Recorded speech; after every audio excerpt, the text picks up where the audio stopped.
J D S ಜೊತೆಗೆ ಏನಕ್ಕೆ ಹೊಂದಾಣಿಕೆ ಮಾಡ್ಕೊಂಡ್ರಿ ನೀವು? ನನ್ಗೆ ಗೊತ್ತಾಗ್ಲಿಲ್ವಲ್ಲ. ಏನು ಲೋಕಸಭೆಗೆ ಮಾತ್ರ ಹೊಂದಾಣಿಕೆನಾ? ನೀವು ಕಳೆದ ಸಲ 28ಕ್ಕೆ ನಿಯರ್ಲಿ 26 ಸೀಟ್ಸ್ ಗೆದ್ದವರು. ನಾನು ಮಂಡ್ಯನೂ ಸೇರಿಸ್ಕೊತೀನಿ. ನೀವು ವೀಕ್ ಆಗ್ತಿದ್ದೀರಾ ಅಂತ ಜೆ ಡಿ ಎಸ್ ಜೊತೆಗೆ ಹೋಗ್ತಿದ್ದೀರಾ? 26 ಗೆದ್ದವ್ರು ಜೆ ಡಿ ಎಸ್ ಅಕ್ಕೆ ಹಾಕ್ಬೇಕಾಗಿತ್ತು ನಿಮಗೆ. ಒಂದೇನಂದರೆ ಪಕ್ಷದ ವರಿಷ್ಠರು ಅವರು ಜೆ ಡಿ ಎಸ್ನ NDA ಭಾಗವಾಗಿ ಸ್ವೀಕಾರ ಮಾಡಿದ್ದಾರೆ. ಸ್ವೀಕಾರ ಮಾಡ್ಬೇಕಾದ್ರೆ ಅವರು ಅಳದು ತೂಗಿಯೇ ಯೋಚನೆ ಮಾಡಿ ನಿರ್ಣಯ ತೆಗೆದುಕೊಂಡಿರ್ತಾರೆ ಅನ್ನೋದು ನನ್ನ ನಂಬಿಕೆ.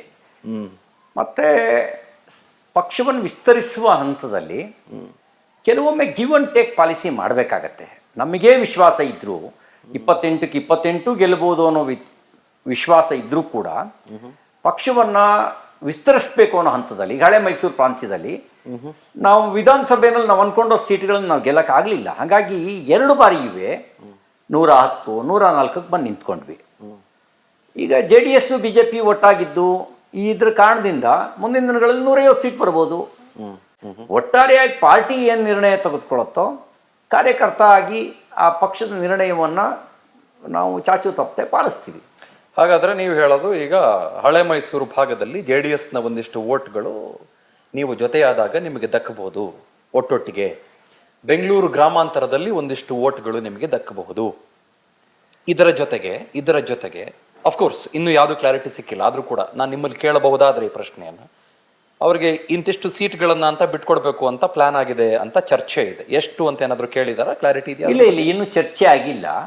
ನಮ್ಮ ಜೊತೆಯಲ್ಲಿ ಪ್ರಮುಖರ ಜೊತೆಯಲ್ಲಿ ಸಮಾಲೋಚನೆ ನಡೆಸಿ ಪಕ್ಷದ ಪಾರ್ಲಿಮೆಂಟ್ರಿ ಬೋರ್ಡು ಇದಕ್ಕೆ ಸಂಬಂಧಪಟ್ಟಂತೆ ನಿರ್ಣಯ ತೆಗೆದುಕೊಳ್ತಾರೆ.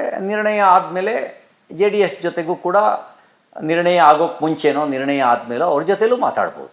ರಾಜ್ಯದ BJPಯಲ್ಲಿ 66 ನಂಬರ್ ಇದ್ರೂ ಕೂಡ 66 ಭಾಗಗಳಾಗ್ಬಿಟ್ಟಿದ್ದಾವೆ ಅಂತ ಅನ್ಸತ್ತೆ. ಒಂದು ಮೀಟಿಂಗ್ ನಡೀತಾ ಇದ್ದ ಸಂದರ್ಭದಲ್ಲಿ ಯತ್ನಾಳ್ರು ನಾನು ಟೀ ಕುಡ್ಕೊಂಬರ್ತೀನಿ ಅಂದ್ಬಿಟ್ಟು 5 ಸ್ಟಾರ್ ಹೋಟ್ಲಿಂದ ಹೋಗ್ತಾರೆ. ಆಮೇಲೆ ಅರವಿಂದ್ ಬೆಲ್ಲದು ನಾನು ಟೀ ಕುಡಿಬೇಕು ಅಂತಾರೆ. ಜಾರಕಿಹೊಳಿ ನಾನು ಟೀ ಕುಡಿಬೇಕು ಅಂತಾರೆ. 5 ಸ್ಟಾರ್ ಹೋಟ್ಲಲ್ಲಿ ಮೀಟಿಂಗ್ ಮಾಡ್ತೀರಿ, ಒಂದು ಟೀ ಕೊಡ್ಸೋಕ್ಕಾಗಲ್ವಾ ನಿಮಗೆ? ಅಥವಾ ಅಷ್ಟೊಂದು ಬೇಜಾರು ಮಾಡಿಸ್ತೀರಾ ಅವ್ರಿಗೆ ನೀವು? ಏನು ಪ್ರಾಬ್ಲಮ್ ನಿಮ್ಮ ಪಾರ್ಟಿಲಿ? ನಾವೀಗ ನಮ್ಮೊಳಗೆ ಭಿನ್ನಾಭಿಪ್ರಾಯಗಳು ಇರ್ಬೋದು, ವ್ಯಕ್ತಿಗತ ವಿರೋಧವೂ ಇರ್ಬೋದು. ಆದರೆ ಕಾಂಗ್ರೆಸ್ ವಿರುದ್ಧ ಹೋರಾಟ ಮಾಡಬೇಕಾದ್ರೆ ನಾವು ಒಂದು ಧ್ವನಿಯಾಗಿ ನಿಂತ್ಕೊಳ್ಬೇಕು. ಜನರ ಸಮಸ್ಯೆಗಳನ್ನ ಇಟ್ಕೊಂಡು ಹೋರಾಟ ಮಾಡಬೇಕಾದ್ರೆ ಜನರ ಸಮಸ್ಯೆಗಳಿಗೆ ಫೋಕಸ್ ಮಾಡಬೇಕು. ಇಷ್ಟೇ ನಾನು ಹೇಳಲಿಕ್ಕೆ ಬಯಸ್ತೇನೆ. ಇದಕ್ಕಿಂತ ಜಾಸ್ತಿ ವಿಶ್ಲೇಷಣೆ ಮಾಡೋಕ್ಕೆ ಹೋಗಲ್ಲ.